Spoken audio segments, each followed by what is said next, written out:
Nicolas, la mesure a été votée par les députés. Il s'agit du fameux article 8 du projet de budget de la Sécurité sociale qui prévoit de monter à 15,5% avec, s'il vous plaît, un effet rétroactif sur 17 ans. Voilà, alors c'est une histoire qui résume en 4 mots la pauvreté de la politique en France aujourd'hui. D'abord, le premier mot, c'est véritablement l'incompétence. Cet article 8 du projet de budget de la Sécurité sociale a été victime d'une cécité totale de l'ensemble de l'appareil politique. D'abord, il sera signé par le ministre à Bercy, puis il passera le Conseil des ministres, puis il passera à la Commission des finances de l'Assemblée nationale.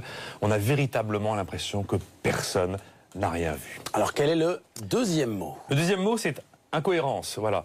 On est constamment face à une offre politique qui désire quelque chose et qui cultive son contraire. On est en train, tout simplement, de surtaxer l'épargne longue, alors que depuis des mois, on nous explique que c'est l'épargne longue qui va sauver l'économie française. On ne peut pas courir 2 lièvres à la fois.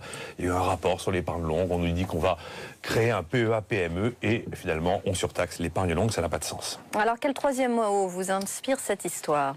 Le mot, c'est déconnexion. Le politique pense toujours macroéconomie et se désolidarise totalement du microéconomique. Tout est systématiquement pensé avec des grandes masses, avec des grands chiffres. Et on ne se demande jamais quel sera l'impact des décisions que je prends sur la réaction des individus, la réaction des vrais gens. Voilà.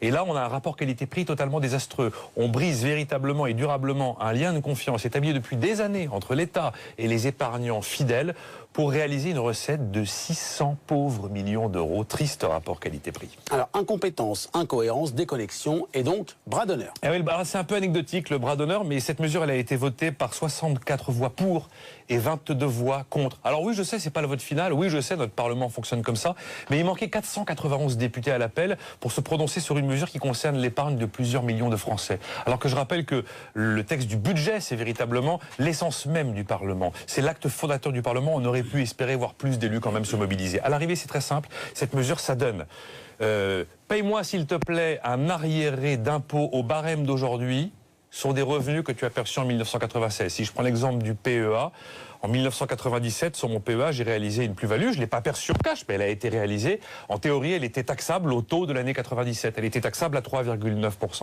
Eh bien ça, c'est terminé. Désormais, même cette plus-value pour laquelle on avait promis une taxe à 3,9%, eh bien ce sera 15,5%.